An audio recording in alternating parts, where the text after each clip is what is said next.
Muy bien, gracias al Señor por este tiempo. Pastor Mario, bienvenido. Este es un tiempo hermoso que hemos tenido a pesar de la interrupción de la luz, pero aquí estamos y la palabra del Señor siempre va a llegar a tiempo. Así que, Pastor, puede tomar usted el control. Yo aquí voy a estar, solo voy a apagar mi cámara y cualquier cosa, aquí estamos, no se preocupe. Muchas gracias. Saludo a todos los hermanos de la Iglesia Bethesda. Felicidades por los 61 años de estar predicando y proclamando la palabra de Dios. Saludo al pastor Julio y a Mario y a todos los que nos sintonizan, que aunque no estamos juntos, pero estamos unánime. A veces podemos estar juntos y no unánime, pero estamos en un mismo sentir. Antes de pasar al tema, hay una canción que a mí me impactó y me hizo llorar frente a esta pandemia que vivimos, que aunque nos tiene limitado, nos puede ayudar a ahondar más en el Señor y en las cosas que tienen que ver con el Señor. Yo espero que esta canción que le voy a poner de introducción, que me tocó a mí cuando la recibí en mi teléfono, miren, me puso, bueno, no lo he oído en ningún sitio, pero tiene un mensaje muy lindo. Quiero que la escuchen y vean qué mensaje tremendo tiene, y después entramos al tema, la soberanía de Dios y cómo debemos aprovechar este tiempo para meditar en los conceptos cerrados que tenemos.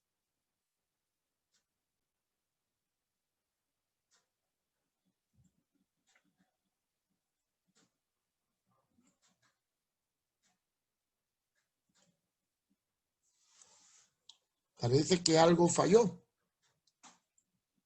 No sé si fui yo o es el sistema. Voy a lanzarlo de nuevo y espero que les guste, ¿verdad? Me parece que usted está compartiendo, empezando a compartir pantalla, Pastor. Sí, No le sé. estoy compartiendo la pantalla. Lo único que quiero compartir no me quiere entrar. A ver, bueno, vamos a ver. Como se fue el sistema, entonces se cayó todo. Bueno, vamos a olvidarnos de eso. Salimos, dejamos y volvemos entonces a entrar en directo. Voy a entrar con la enseñanza de una forma directa porque parece que se nos bloqueó cuando nosotros tuvimos el apagón. Ahora sí se ve, ¿verdad? Bueno, yo quiero compartir con ustedes la oportunidad que tenemos en estos momentos de revisar los conceptos cerrados que tenemos sobre algunos temas, entre ellos sobre la soberanía de Dios. Vamos a hablar de conceptos errados. Nosotros tenemos que adquirir discernimiento bíblico en estos tiempos de pandemia. Y uno de los conocimientos más importantes es el conocimiento de la palabra de Dios. Cómo poder ajustar nuestra vida al sentido bíblico para poder interpretar el tiempo y la sazón de los tiempos. Esto nos lleva a ejercitar los sentidos. Cuando hablo de los sentidos, es la capacidad de entender, de razonar, de juzgar, como dice Hebreos 5:14. Pero el alimento sólido es para los que han alcanzado madurez. Madurez. Para que podamos ejercer el sentido, o sea, nuestra mente, ejercitándola en poder discernir el bien y el mal, lo recto de lo incorrecto, el tiempo y la sazón de los tiempos. Hoy en día se da la triste realidad que cuando vienen estas crisis como la pandemia y el COVID-19, se proliferan 20,000 teorías. Muchos cogen miedo, que viene el orden mundial, que el sello de la bestia, que el mundo se va a acabar, y 20,000 teorías que ponen a la gente más que en coronavirus, coronadepresión, angustiados, deprimidos, desesperados. Esto es uno de los grandes problemas de nuestra época, la manipulación de las escrituras para hacerle decir lo que el hombre quiere y no lo que el escritor quiere transmitir. Esto se llama, en términos hermenéuticos, descontextualizar el texto. Vamos a analizar la Biblia y vamos a seguir para ello 3 pasos para analizar algunos conceptos. El primer concepto es, no podemos nunca sacar un texto del contexto para adaptarlo a nuestros caprichos. Y eso se usa mucho. Pastores toman un texto loco para decir que mañana es el fin del mundo, para decir que el coronavirus es esto, que, bueno, 20,000 tonterías. El texto hay que analizarlo dentro del contexto y no al capricho humano. Segunda norma, ignorar la cultura. No podemos ignorar el marco histórico en que la Biblia se escribió, ni tampoco el marco histórico que hubo en el momento, qué cultura dominaba, qué costumbre tenían, qué comida comían, qué vestían, qué influencias filosóficas habían, qué idioma dominaban. Y lo tercero que tenemos que tomar en cuenta a la hora de analizar la palabra es la etimología lingüística. ¿Qué es esto de etimología? Pues el origen de las palabras y el sentido correcto de las palabras, porque muchas veces una palabra correcta se va desvirtuando a través de mutaciones que sufre el idioma debido a los caprichos de las personas. Tenemos que buscar entonces el sentido correcto de las palabras. Ahora bien, vamos a hablar de uno de los conceptos peor que hay y el más errado de todo. Es desconocer el sentido de la soberanía de Dios. Óigame, al hablar de soberano y decir que Dios es soberano, estamos diciendo que Dios es el supremo rey. Él es el altísimo. Él es el quien hace todo conforme a su voluntad. Tanto en las huestes del cielo como en los habitantes de la tierra. Y todo lo que nos ocurre, bueno o malo, Dios tiene un propósito con ello. Y muchas veces este propósito del soberano se encuentra registrado en su constitución, que se llama la palabra de Dios. Leemos en Primera de Crónicas 29:11. Tuya es, oh Jehová, la magnificencia y el poder, la gloria, la victoria y el honor, porque todas las cosas que están en el cielo y en la tierra son tuyas. Tuyo, oh Jehová, es el reino, y tú eres excelso sobre todo. Esa palabra excelso es supremo. Las riquezas y la gloria proceden de ti, y tú dominas sobre todo. En tus manos está la fuerza y el poder, y en tu mano está el hacer grande y el dar poder a todo. Por lo tanto, todo lo que nos está pasando, todo, bueno o malo, está dentro de la soberanía de Dios. Algunos dirán, bueno, pero el diablo tiene poder. Bueno, aún hasta el poder del diablo está sujeto a la soberanía de Dios. Porque recuerden que en el libro de Job, capítulo 1, tuvo que pedirle permiso a Dios para poder tocar el cuerpo de Job. En 1 de Timoteo 6:15, el apóstol Pablo dice, la cual a su tiempo mostrará el bienaventurado y solo soberano, rey de reyes y señor de señores. Esto implica que al venir Jesús, esa soberanía de Dios se encuentra encarnada en la soberanía de Jesús.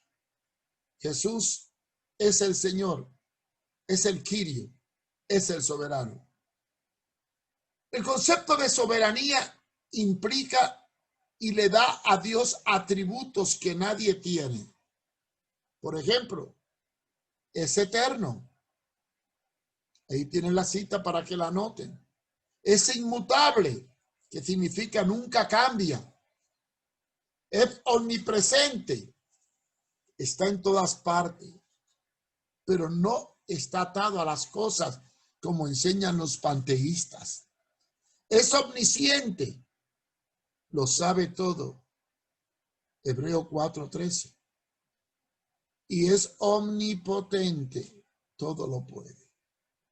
Estos atributos exclusivos de Dios lo hacen perfecto y santo, trino y uno, omnipresente, omnisciente, omnipotente, trascendente, eterno e inmutable. Ahora bien, si Dios es soberano, y esta es una gran pregunta que nos hacemos, ¿cómo debemos de actuar nosotros? ¿Cómo debemos de actuar? Bien, lo siguiente, lo primero que tenemos que ver es que Él es santo y nosotros tenemos que tener un temor santo. ¿Sí? Obediente. Él demanda de nosotros obediencia absoluta a su palabra. Salmo 119, 2 y 6. El deber nuestro es someternos a Él de forma íntegra, entera sumisión. Cuando Jesús dijo, el que quiera ser mi discípulo, sígame. No está imponiendo una opción, está imponiendo una sumisión. Nuestra conducta hacia el soberano debe ser de profundo agradecimiento y gozo. Como dice la palabra en el Salmo 103, 1, 5, y también como enseñó el apóstol Pablo cuando dijo, dad gracias en todo, todo es lo bueno y lo malo. Y después, Apocalipsis 19, 4, 6 dice que Él merece toda adoración. Y de eso vamos a hablar un poquito después, porque hasta el concepto de adoración lo hemos desmistificado de la soberanía de Dios. ¿Quién le ordena al soberano lo que tiene que hacer? ¿Ah? ¿Puede algún ser humano, por más cristiano, ungido, pastor o apóstol que sea, poderle ordenar algo al soberano? ¿Sabe? En términos teológicos, esto es una blasfemia. Recordemos que cuando Nehemías fue delante del rey, estaba triste, capítulo 2 de Nehemías, y podía castigarlo, porque ni triste podía llegar a servir al rey. Y Esther, cuando fue a interceder por su tío Mardoqueo, se arriesgó a ir sin permiso y le podía costar la vida. Y tuvo que el rey extender el cetro y ella tuvo que inclinarse y pedirle con misericordia por su pueblo y por su pariente. Dios es soberano y por lo tanto Él manda. La Biblia es clara. Él ordena. Nosotros venimos, adoramos, nos postramos, nos arrodillamos y aceptamos todo lo que Él disponga, porque Él es completamente soberano. Ahora bien, definamos qué es la palabra blasfemar o blasfemia. La blasfemia etimológicamente significa usar palabras ofensivas, injuriosas, contenciosas, de escarnio, pero en su sentido general es aceptado cuando se refiere a una ofensa verbal contra la majestad divina, o sea, Dios. Violentando el mandamiento, nos juzga por tomar su nombre en vano o hablar usurpando el lugar de Dios, diciendo que Dios dijo lo que no dijo. O cuando se viene delante de Él con jactancia, prepotencia, y violentamos su soberanía diciendo, Señor, yo te mando, yo te ordeno, yo te exijo. ¿Quién soy yo para exigirle a un soberano lo que quiero? Ordenarle, mandarle. ¿Quién soy? Si la Biblia establece que Jesús es el Señor, el Kyrios, y yo soy el siervo, y el siervo no tiene derecho a demandarle nada a su Señor. Pero la pregunta es, ¿y acaso hoy en día muchos cristianos no violentan la soberanía de Dios blasfemando y ordenándole a Dios que haga lo que ellos quieren que cumpla? ¿Cuántos a veces piden orando que Dios complaza sus caprichos y frente a esta pandemia le están pidiendo a Dios que haga lo que a lo mejor no está determinado en su palabra que debe de hacer? Hay que tener cuidado, hermano, cuando usamos términos impositivos. Le ordenamos o le exigimos a Dios que haga lo que yo quiero. Y cuando las cosas no salen como yo quiero, entonces reniego. Y a veces hasta maldecimos y claudicamos, ignorando que Dios es soberano. Levítico 24:16 tiene una palabra muy dura. Y el que blasfeme el nombre de Jehová, o sea, el que tome a Dios para manipular, para mentir, para engañar, será muerto irremisiblemente. Sin falta toda la asamblea lo apedreará, sea extranjero o nativo. Al blasfemar el nombre será muerto. Bueno, eso pertenece a la ley. Gracias a Dios que no estamos bajo la ley, porque ¿cuántos pastores morirían apedreados por tomar el nombre de Dios en vano y decir que Dios dijo lo que no dijo? Hay que tener cuidado. El otro día alguien dijo, hermano, yo ordeno que el coronavirus se vaya de Honduras. Y por ahí está Maldonado diciendo un disparate. Todo el que no está bajo su cobertura va a morir de coronavirus. Esto es blasfemia. Nadie tiene derecho a usar a Dios para sus propios caprichos. Yo quiero que aprendamos de los modelos bíblicos de oración. Sí, la Biblia es una maestra. ¿Cómo debemos de orar? Hechos capítulo 4, versículo 24. Quiero que te fijes muy bien. La oración de los hermanos de la iglesia en momentos de dificultad.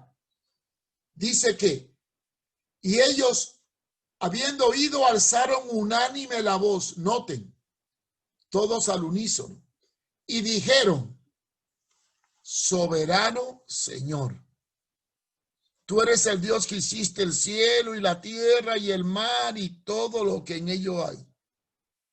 Lo primero que exaltaron fue la soberanía de Dios. Y después, un versículo más abajo, que no lo puse aquí porque usted lo puede buscar en su Biblia, dijo, ahora concédenos. No le dijo, te mandamos. No, concédenos que con denuedo podamos hablar tu palabra. En primera de Timoteo 6:15, la cual a su tiempo mostrará el bienaventurado y solo soberano, Rey de reyes y Señor de señores. Tú pide y espera que Dios a su tiempo mostrará su voluntad. Y Lucas 11:2 está la enseñanza del maestro.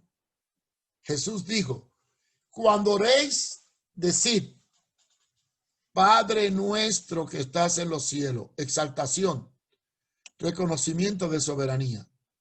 Santificado sea tu nombre. Venga tu reino. Y ahora hago pie en la parte más importante de la oración, la sumisión. Hágase tu voluntad. No dice ahí, hágase mi voluntad. No, hágase tu voluntad. Y después dice, como en el cielo, así también en la tierra. O sea que Dios determinó que nosotros tenemos que estar dispuestos a aceptar su voluntad y no imponer nuestros caprichos.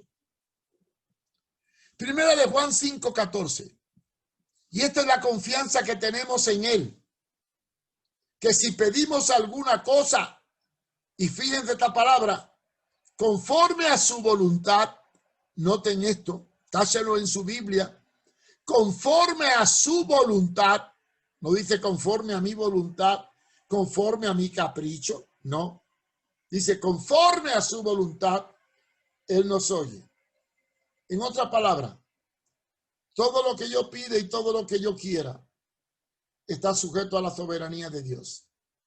Yo no puedo cambiar su soberanía, porque si yo pudiera mandar a Dios, entonces sería Dios. Pero yo soy súbdito, yo soy siervo, yo soy hijo y tengo que ir delante de Él reconociendo su soberanía. ¿A qué se debe que hay pastores y predicadores que en estos tiempos de pandemia se atreven a decir que atan al virus, que atan esto, que atan lo otro, que no tenga miedo, que Dios con nosotros, que Dios le reveló, que Dios dijo? Hay que tener cuidado, hermano. No metamos a Dios en lo que está ocurriendo, porque lo que está ocurriendo no es otra cosa que el cumplimiento profético de Mateo capítulo 24, versículos 6 y 7. Y lo que está ocurriendo es Apocalipsis capítulo 6, versículo 8. Aceptemos la realidad y vivamos coherentemente, conforme a la voluntad del soberano, pidiéndonos que nos dé entendimiento para entender el tiempo y la sazón de los tiempos. Pero vamos a andar un poquito más. ¿Cómo debemos estudiar la Biblia? ¿Cómo debemos analizar un texto para no cometer disparates en estos tiempos? Y miren, no hay mejor oportunidad de estudiar la Biblia que ahora que estamos recogidos en casa. Ya no vamos a un culto donde hay un predicador que a lo mejor nos predica mensajes fantásticos y de ilusión. Ahora estamos en la Biblia, con la Biblia en la casa, encerrado, para meditar y reflexionar sobre lo que está pasando. Entonces, ¿cómo debemos estudiar la palabra? Primero, tenemos que buscar el texto, comprender el versículo, analizar las palabras. A veces una palabra dice más que todo el texto junto. Analiza el contexto, qué dice arriba y qué dice abajo. No saque el texto sin analizar los contextos para no cometer disparate. Y después analice el concepto. ¿Qué es el concepto? Las palabras claves dentro del texto.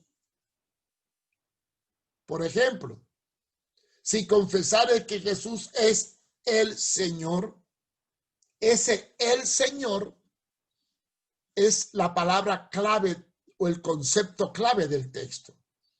Pero en español, Señor es cualquier pelado. Pero si vamos al griego, es Kyrios, que significa el soberano, el que manda, el dueño, el que está sobre todo y en todo. Vamos a analizar algunos conceptos cerrados que tenemos. ¿Qué es la iglesia? Porque hoy no fuimos a la iglesia, entre comillas, porque para muchos la iglesia es el edificio que está situado donde ustedes tienen el local. Pero no, ese no es la iglesia, ese es el salón. Esos son 4 paredes con un techo. ¿Qué es la iglesia? La iglesia es el cuerpo de Cristo, del cual es la cabeza Él. Y está donde quiera que hayan 2 o 3 en su nombre. Efesios 5:23 compara el matrimonio con la iglesia, porque el marido es cabeza de la mujer, así como Cristo es cabeza de la iglesia, la cual es su cuerpo y Él es su Salvador. ¿Y qué es el cuerpo? ¿Cuál es el cuerpo de Cristo? ¿El edificio? No, nosotros. Ahí en tu casa, 2 o 3 reunidos en su nombre está el Señor. A veces hay disparates evangélicos por no entender concepto. Una vez dijo un hermano, ay hermano, tengo que ir a la iglesia para buscar a Dios. Mira qué disparate. Si lo tiene que buscar es porque no lo encontró. Y si no lo encontró, ¿dónde lo va a encontrar? ¿En el edificio? No. Dios no habita en templo hecho por manos de hombre. Él habita en nuestro corazón cuando lo aceptamos. Donde quiera que yo camine, el Señor va conmigo. Y si me reúno con unos hermanos debajo de un árbol aún manteniendo la distancia. Allí está la iglesia del Señor. ¿Qué es un miembro? Una persona que tiene un carnet y cumple ciertos requisitos, da un diezmo, una ofrenda y ya está. No. El término miembro en la iglesia es la parte de un cuerpo sujeta a otra parte que funciona en armonía con la cabeza, que es Cristo. La comunidad tiene que ser un cuerpo y es vital. Miren 1 Corintios 12, del 12 al 18. Dice, además el cuerpo es un solo miembro, sino mucho. Así que el cuerpo no es un solo miembro. El dedo no es el cuerpo, la pierna no es el cuerpo. Si dijera al pie, porque no soy mano, no soy del cuerpo, por eso no será del cuerpo. Y si dijera la oreja, porque no soy ojo, no soy del cuerpo, por eso no será del cuerpo. Si todo el cuerpo fuese ojo, ¿dónde estaría el oído? Y si todo fuese oído, ¿dónde estaría el olfato? Hermanos, Dios colocó cada miembro en su lugar, con una cualidad, con un talento, con una capacidad. Todos unidos formamos un conjunto. Ese conjunto de cuerpos se llama iglesia y no depende de un edificio ni de una pandemia. Depende de una experiencia con Dios. ¿Qué es un ministro? El ministro es un mayordomo. No es un apóstol que da revelaciones. No es una persona que predica cada domingo en el púlpito y al cual se le rinde pleitesía. No. El ministro es un siervo que el Señor le hizo mayordomo. O sea, responsable de una parte de sus bienes.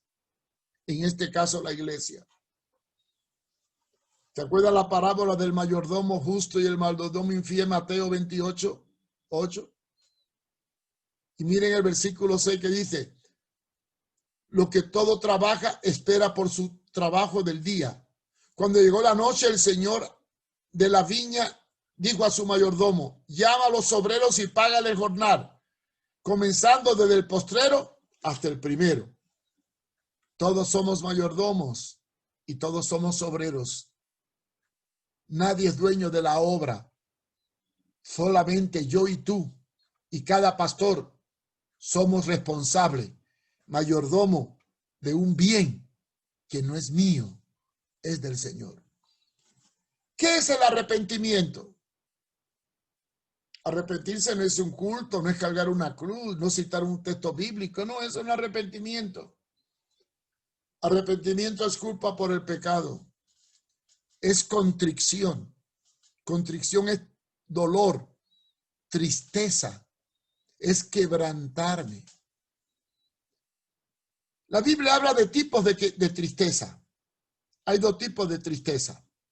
Segunda de Corintios 7 dice, la tristeza que es según Dios produce arrepentimiento para salvación. Esa es la tristeza que viene de la palabra y revela tu pecado, de la cual no hay que arrepentirse por la tristeza que el mundo produce, muerte. Hay una tristeza que no se arrepiente la gente, que es la del mundo, que produce muerte.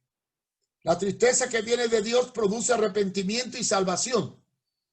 Pero la tristeza que te da el mundo te lleva a la depresión y hacia el camino de la muerte. El arrepentirse es pensar que una persona siente por algo que ha hecho, dicho o dejado de hacer. Quien se arrepiente tiene que cambiar de opinión o dejar de ser consecuente con un determinado comportamiento o compromiso.